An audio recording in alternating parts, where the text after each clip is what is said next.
You are a man. Stand up and be a man. Make the hard decisions, make the sacrifices, make the unpopular decisions, and become comfortable in your own skin. And if you are not a person that you are comfortable being alone with, that is the one person in this universe that you have full power, full right, and full responsibility to change. Like, when do you become a man? You become a man when you become responsible for other people. And part of that is taking accountability.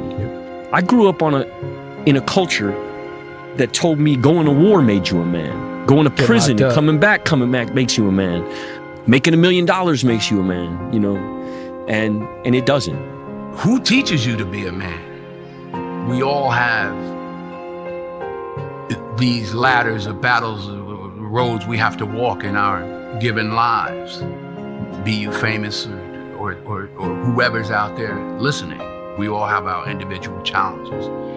It's cliche, money don't make it better. It don't. Fame just magnifies the problems and the opportunities. I never looked at things as problems. I look at them as opportunities. Maybe that's something I can say. You know, someone, but she did this, and well, what an opportunity you have. Yeah, well, the world, you know, because they said this and CNN said that. Yeah, well, what an opportunity you have to make a difference. Because you never know who's watching. Winners fail 1,000,000 times. What makes them a winner is that they believe in it, they're headstrong. Nothing's gonna stop them. The spectators have tried it and failed it, and remain sitting down. They don't get up anymore because they don't believe it enough. The naysayers' disbelief overrides their ability, potential, and mental capacity that they can be more than that. Why is that? Why do people assume that tomorrow is waiting for them? Why do people think that son owes them something? Why do people think that the idea of having more time is the best time to have? You don't have a lot of time, ladies and gentlemen. All you got is what you have. And what you have is what you need. And what you need is to get up and be about your business. Because life is just that. It's business. So what are you going to do? Are you going to lay around and wait for your opportunities to pass you by? Arm yourself with words. Be precise in your language. Say what you mean. Read great men and great women. Make yourself literate. Get your tongue in order. Get it under your own control. Get rid of the ums and the likes and the you knows and the pauses. And get rid of everything you say that you only say to impress other people. And just see if you can say what you believe to be true. There's sometimes you could be in a meeting and you could be the smartest guy in the room, and you don't want to let anybody know that. Let everybody talk, let everybody think they're smarter than you, but you really know what's going on. There's other times when you're in the room, you could be the least smartest guy in the room, but you got to make them think that you're smarter than them. And if you can master that technique, then you can get just about anything you want in any negotiation. I have found that to be true. Let people talk first. Try to get as much out of them as you possibly can, and then you can kind of figure it out. Like with Gotti, a couple of times I had to sit down with him.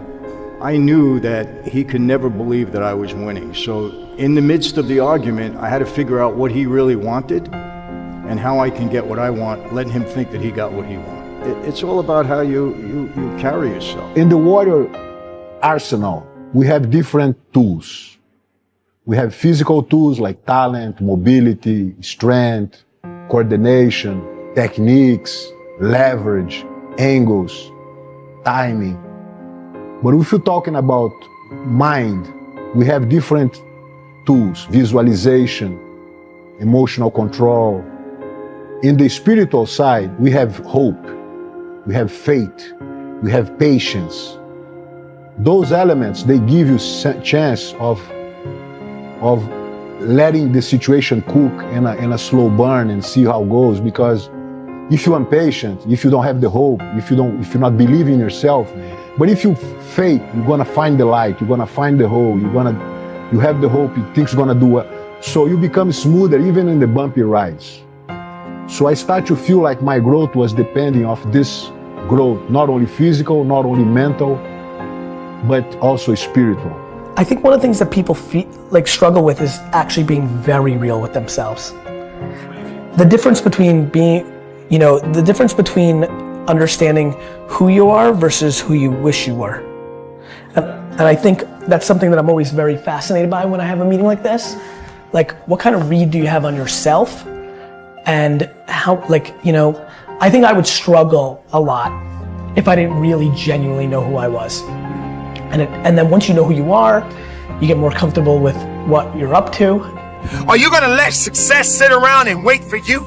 You believe that success is your best friend. Success doesn't care about you if you don't care about success. You know why? Because success has already made up its mind. It is going in the direction that it needs to go. It is hunting for the one that wants it the most. But you're not doing the hunting. You're sitting around waiting. You become something else less of yourself because you don't believe that you have the potential and the capability to be the best of yourself. So why? You just sit back and you wait for somebody to pat you on the shoulder and say it's okay. At least you gave it your best. Your best ain't good enough. Your best don't work. You need to go beyond your best. You need to go beyond the level. You need to let the world know that you exist. You need to let the world know that you made different. You're built different. You're stronger. You're more passionate. You believe in yourself. When the rest of the world shut you down, you woke up the next day and you said, I got this. I do this. I breathe this. I am this. You can't stop me. Just in your life, be an agent for good. It's kind of like people say, I support the troops. I support the troops. What do you do for the troops? Do you send them care packages? No. Do you walk up to them when you see them in a restaurant, in the airport in uniform, and do you stick your hand out and say, thank you for your service? No, I don't do anything, but I support the troops. No, that just means you're not against the troops.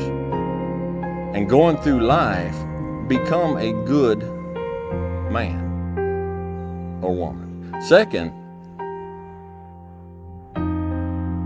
be a dangerous man. Now, being dangerous is not being a threat. They're two different things. Often the most dangerous man in the room is the quietest man in the room. You can't be a good man, a fully good man, if you're not a dangerous man. All right? To be good is to do good to people, and sometimes doing good to people is protecting those people. It's protecting those people, protecting those around us, all right? Third, be educated. Listen, you want to know how to be a man among men?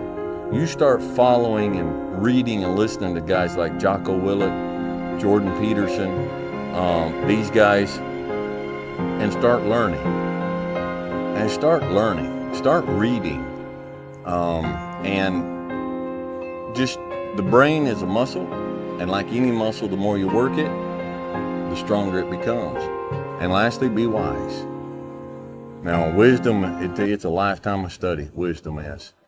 And wisdom's not what you know. Wisdom is knowing how to apply what you know.